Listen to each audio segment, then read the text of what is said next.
esteja habitando o coração de cada um dos irmãos. Amém? Amém.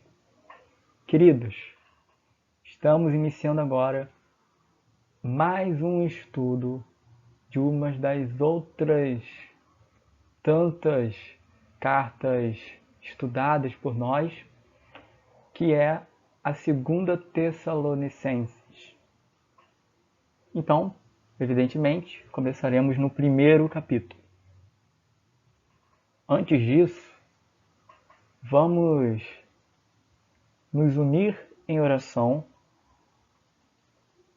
para que o nosso Deus nos abençoe ao aplicarmos esse estudo, a fim de que a gente ouça e compreenda, por meio do Espírito Santo, a verdade única do Senhor, e que possamos praticá-la diariamente com muita insistência e com alegria, certo? Vamos orar então. Senhor Jesus, graças te damos por mais este domingo abençoado. Querido Senhor, está aqui a tua palavra, perto de nós, nos nossos lábios e no nosso coração. Desejo, Senhor, que a tua palavra seja manifestada, não somente no meu coração, não somente pelas minhas palavras, mas pelo teu poder sobre aqueles que estão comigo, preparando o seu coração para aquilo que o Senhor vai dizer a todos nós. Muito obrigado por esta oportunidade e desde já nos ajude a compreender a tua verdade e praticá-la. No nome de Jesus. Amém. Amém. Pois bem, capítulo 1, o nosso texto áureo, ou seja, o texto que vai ser a base do capítulo, são 3 versículos, o primeiro, o segundo e o terceiro, que diz assim: Paulo, Silvano, que também significa Silas, e Timóteo, a igreja dos Tessalonicenses, em Deus, nosso Pai, e no Senhor Jesus Cristo, graça e paz a vós outros, da parte de Deus Pai e do Senhor Jesus Cristo. Irmãos, cumpre-nos dar sempre graças a Deus no tocante a vós outros, como é justo, pois a vossa fé cresce sobremaneira, e o vosso mútuo amor de uns para com os outros vai aumentando. Amém? Vamos prosseguir.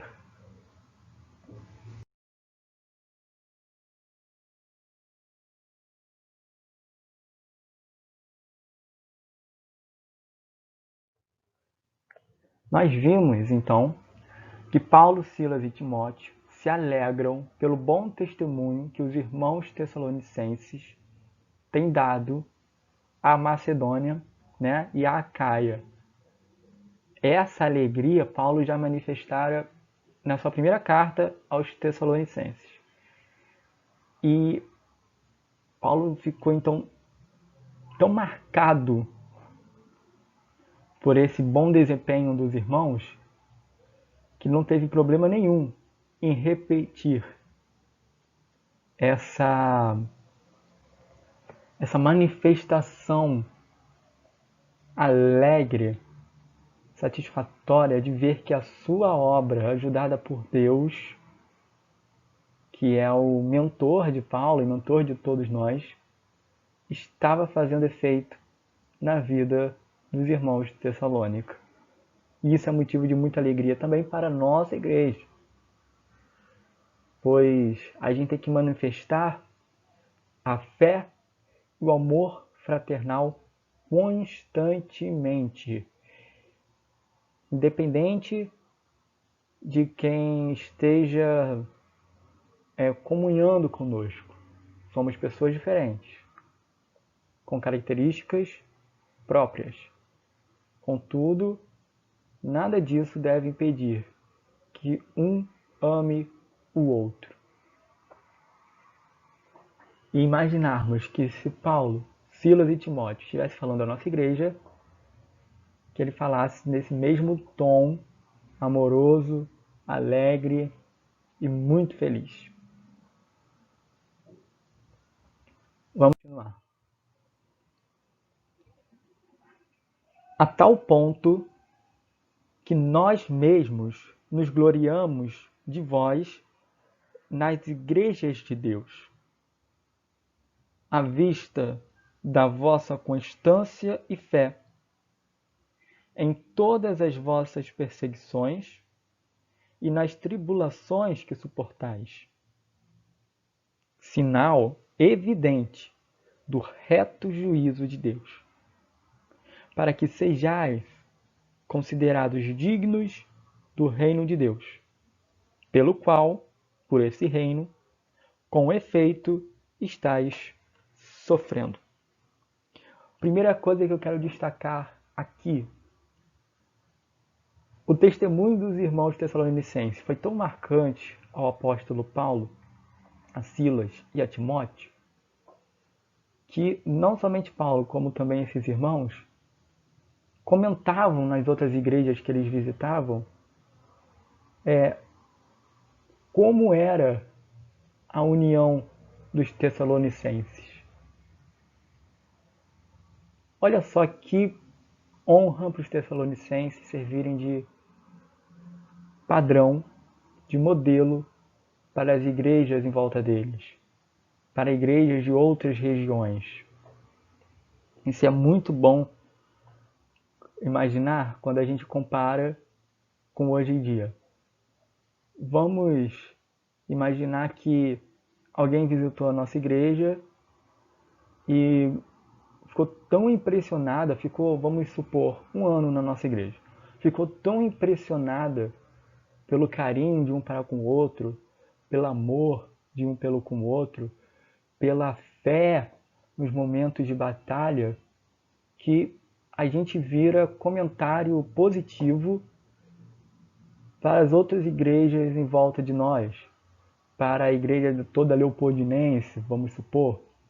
Olha só que alegria para nós, que motivo de orgulho seria para nós. Então é a mesma coisa de Tessalonicenses. O apóstolo Paulo, com muita alegria, e repito constantemente essa palavra alegria, porque acho que não existe outra que melhor defina o sentimento de Paulo em relação aos irmãos tessalonicenses, e manifestar o bom exemplo deles.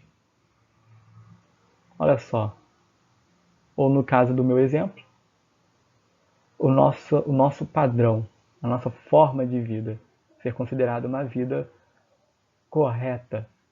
Olha que alegria. Outro ponto, como é que a gente resiste às perseguições e às tribulações? Paulo disse que os irmãos tessalonicenses resistiram a tudo isso por meio da fé e da paciência. E Paulo também disse que esses dois ingredientes revelam que Deus estava fazendo uma obra de verdade naquela igreja. Então fica uma questão para nós. Nós podemos dizer, isso aí vale para cada um. Nós podemos dizer que estamos passando bem pelas provas? E melhor, estamos passando por provas? É bom a gente se questionar. E quando a gente passa, qual é o nosso resultado? A gente tira a nota boa? Porque a gente sente quando a gente vai bem e quando a gente deixa a desejar. Isso é algo bom a se pensar, né? Mas por ora, os irmãos fiquem sabendo que uma das maneiras que Paulo apresentou aqui da veracidade do trabalho de Deus sobre a igreja é em cima da fé e da paciência dos irmãos, que foram suficientes quando juntos a resistirem perseguições e tribulações. Retomando então aquela ideia de que a vida com Cristo não é uma vida de mar de rosas. A vida com Cristo é uma vida muito boa, todavia ela também tem uma forma especial de nos manter firmes pelos problemas que passam no mundo, porque nós estamos neste mundo. Não somos dele, mas estamos nele. Tudo bem? Com essas passagens entendidas, vamos continuar.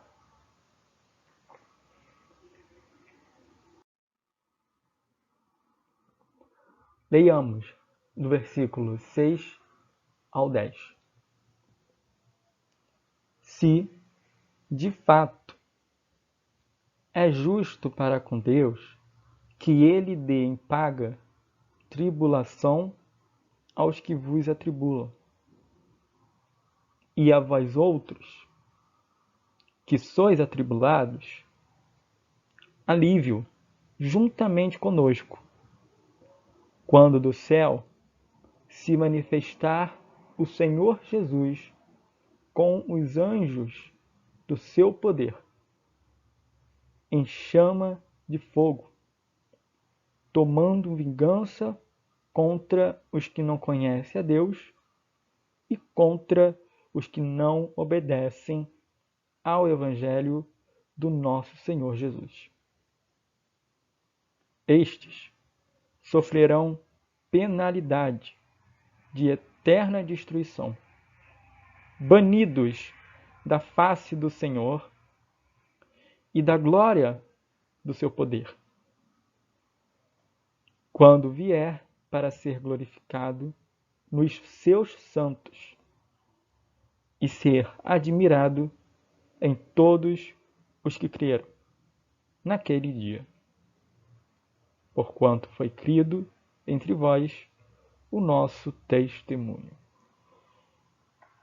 A palavra de Deus não esconde a verdade.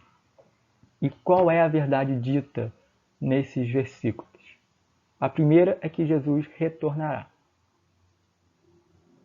E a segunda é que a volta dele terá consequências diferentes. Para quem estiver com Cristo, a consequência é maravilhosa. Porém, quem não estiver com ele quando ele retornar, a consequência será trágica.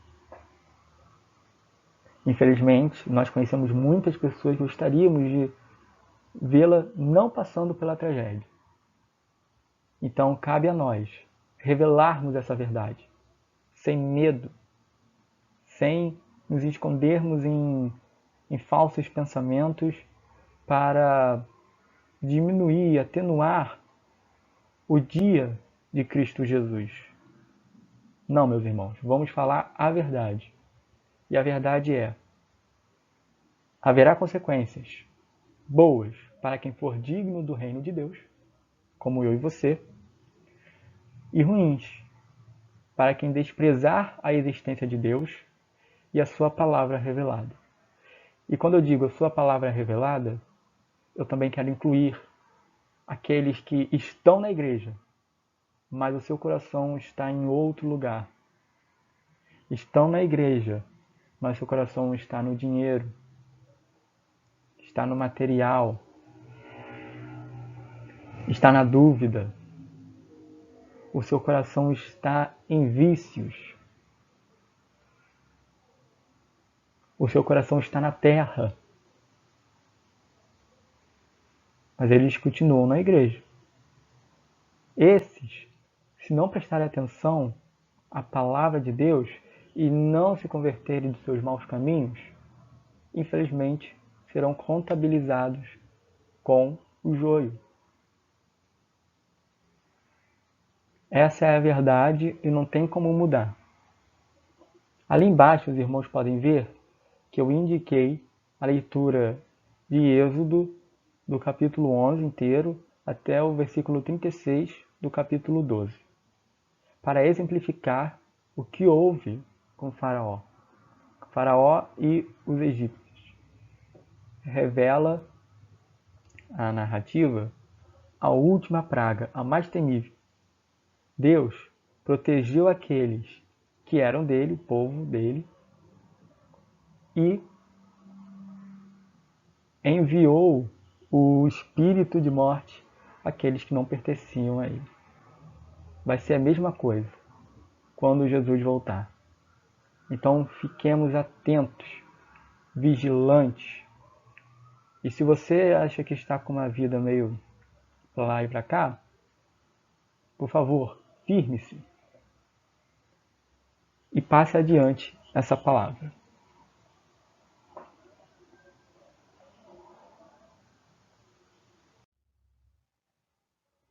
Leiamos agora os versículos 11 e 12. Por isso, também não cessamos de orar por vós, para que o nosso Deus vos torne dignos da sua vocação e cumpra com poder todo o propósito de bondade e obra de fé,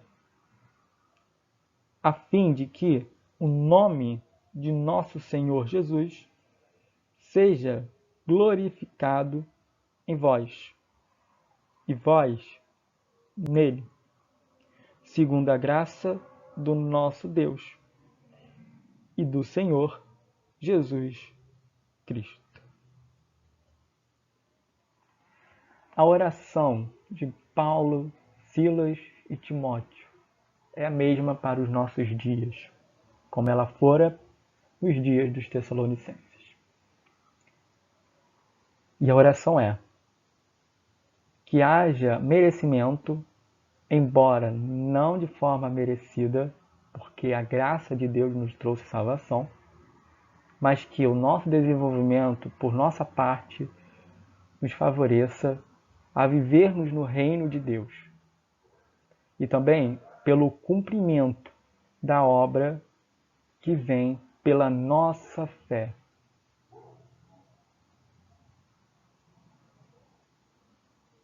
Vivendo de maneira correta perante Cristo, a gente reflete o poder do nome dele em nós.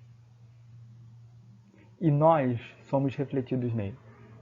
Por isso essa imagem do espelho, que o espelho nos reflete. O espelho, ele nos indica se tem algo de estranho no nosso rosto, no nosso corpo. A mesma coisa faz Cristo Jesus. Quando ele revela a sua luz sobre nós, ele nos revela também e destrinça toda a nossa carne, todo o nosso pecado e mostra o nosso erro. E quando a gente se arrepende, a gente passa a refleti-lo. E a gente se vê com uma aparência boa, agradável, aquela aparência que a gente mesmo se sente animado até para sair. É esse tipo de aparência que Deus aplica em nós. Então vai ficar uma reflexão. A nossa vida poderia refletir a glória de Cristo em nós? Isso vale para mim, isso vale para você. Pensemos, reflitamos e que a nossa conclusão seja que sim, sem nenhuma sombra de dúvida. Tudo bom? Queridos, finalizado mais este estudo, espero que da parte de Deus os irmãos tenham compreendido tudo o que foi falado aqui. Não desprezem, não deixem para tomar decisões depois. A hora é agora. Jesus vem. E que eu veja os irmãos juntamente comigo no céu. Amém? Amém. Queridos, vamos orar, finalizando este estudo. Que Deus abençoe este momento precioso, que é o momento da leitura da palavra do Senhor. E que ao restante deste domingo estejamos sentindo a presença do nosso Deus. Oremos. Querido Deus, foi dita a tua palavra. Sem sombra de dúvida, ela foi revelada a nós. E há de nos fazer refletir sobre a nossa vida perante o Senhor. Que esta palavra abençoe a nossa vida e que ela também revele a tua glória sobre nós. Ajuda-nos na compreensão dela todos os dias, por meio do teu Santo Espírito. Perdoa os nossos pecados. Aproxima-te de nós. No nome de Jesus. Amém. Amém e amém.